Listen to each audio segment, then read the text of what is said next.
చాలా దట్టమైన కాంతార అడవి పక్కనే చింతలపల్లి అనే ఒక చిన్న ఊరు ఉండేది. ఆ ఊరి బ్రతుకు, ఆ ప్రజల జీవితం అంతా ఆ అడవిపైనే ముడిపడి ఉండేది. ఆ ఊరి జనం ఆ అడవిని, భూమిని దేవుళ్లుగా చూసుకునేవారు. ఎందుకంటే ఆ అడవిని 2 దేవుళ్లు కాపాడుతారని వాళ్ళ నమ్మకం. మొదటిది పంజుర్లి దేవుడు. ఈయన చాలా దయగలవాడు. ప్రజలు తప్పు చేస్తే మందలిస్తాడు, కానీ క్షమిస్తాడు. రెండవది గుళిగదేవుడు. ఈయన న్యాయాన్ని మాత్రమే చూస్తాడు. మాట తప్పినా, అన్యాయం చేసినా ఈయనకు చాలా కోపం వస్తుంది. అదే ఊళ్ళో శివ అనే ఒక యువకుడు ఉండేవాడు. అతడు అడవికి, భూతకోళ్లకు ప్రాణం లాంటివాడు. తరాల నుండి వారి కుటుంబమే భూతకోల పాత్రధారిగా ఉండేవారు. శివకు అడవి అంటే పిచ్చి ప్రేమ. దానిని ఎవరు అపవిత్రం చేయాలని చూసినా తట్టుకోలేడు.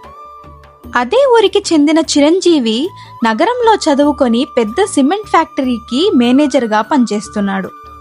అతను సెలవులకు ఊరికి వచ్చినప్పుడు ఆ ఊరి గ్రామస్తులతో ఇలా అన్నాడు: నేను మన ఊరిలో ఒక ఫ్యాక్టరీ కట్టిద్దామని అనుకుంటున్నాను. నేను ఇప్పుడిక్కడ చాలా మందికి ఉద్యోగాలు ఇవ్వగలను. ఈ పాత మూఢనమ్మకాల వల్లే మన ఊరు వెనకబడింది. మీరందరూ ఒప్పుకుంటే ఇక్కడ నేను మంచి ఫ్యాక్టరీ కట్టిస్తాను. ఈ విషయం విన్న ఊళ్ళో అందరూ చాలా ఆందోళనకు గురయ్యారు. ఆ ఊరి పెద్ద రంగయ్య చిరంజీవితో గంభీరంగా, అబ్బాయి, ఈ ఊళ్ళో చెట్లను నరకడానికి మేమెవ్వరూ ఒప్పుకోము. ఈ చెట్లను ముట్టుకుంటే దేవుడికి కోపం వస్తుంది. ఈ చరిత్రను నాశనం చెయ్యకు, నీ ఆలోచన మానుకో అని అన్నాడు. రంగయ్య తాత, దయచేసి కట్టుకథలు చెప్పకండి. ఇది పాతకాలపు కథ. నా దగ్గర ₹1,00,00,000 ఆ డబ్బుతో ఫ్యాక్టరీ కట్టిస్తే నేను ఈ ఊర్లో వారందరికీ 3 పూటలా తిండి పెట్టగలను.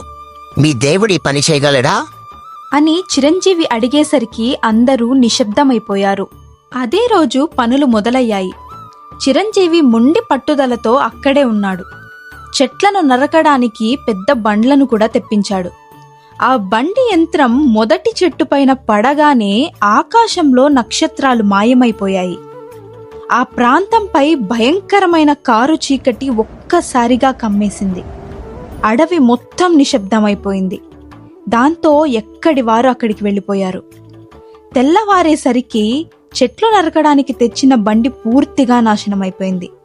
దాని లోపలి భాగాలు కూడా ఎవరో పెద్ద సుత్తితో పగలగొట్టినట్లు ఉన్నాయి. అది చూసిన చిరంజీవికి చాలా భయమేసింది. దీంతో ఆందోళన చెందిన ఆ ఊరి వారందరూ భూతకోల చేయాలని నిర్ణయించుకున్నారు. రాత్రి చీకటి పడే సమయానికి ఆ అడవి ముందు పెద్ద జనం నిలబడింది. డప్పుల శబ్దం మధ్య శివ ముఖానికి రంగు, నుదుటిపైన బొట్టుతో దేవుడిలా కనిపించాడు. అతన్ని చూసి ఆ ఊరి వారందరూ చేతులెత్తి నమస్కరించారు. శివలో ఉన్న పంజుర్లి చిరంజీవి దగ్గరకు వచ్చి,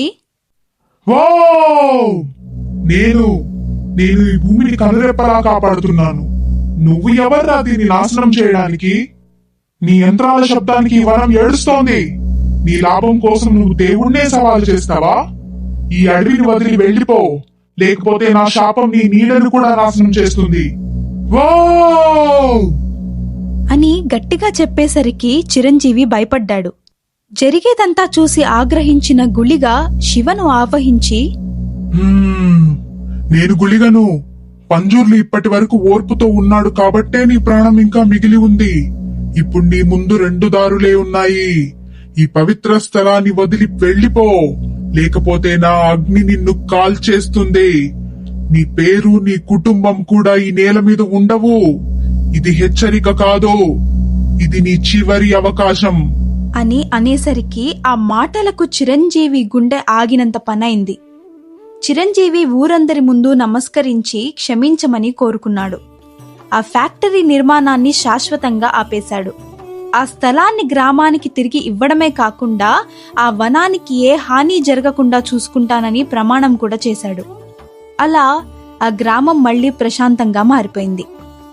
ఈ వీడియో మీకు నచ్చినట్లయితే లైక్ చేయండి, షేర్ చేయండి. మన ఛానల్ని ఫస్ట్ టైం చూస్తున్నట్లయితే సబ్స్క్రైబ్ చేసుకోండి. మీరు ఏవైనా కథలు ఈ రూపంలో వినాలి అనుకుంటే మాకు కమెంట్ బాక్స్ ద్వారా తెలియజేయండి. మేము వాటిని చేయడానికి శాయశక్తిలా ప్రయత్నిస్తాం. Thank you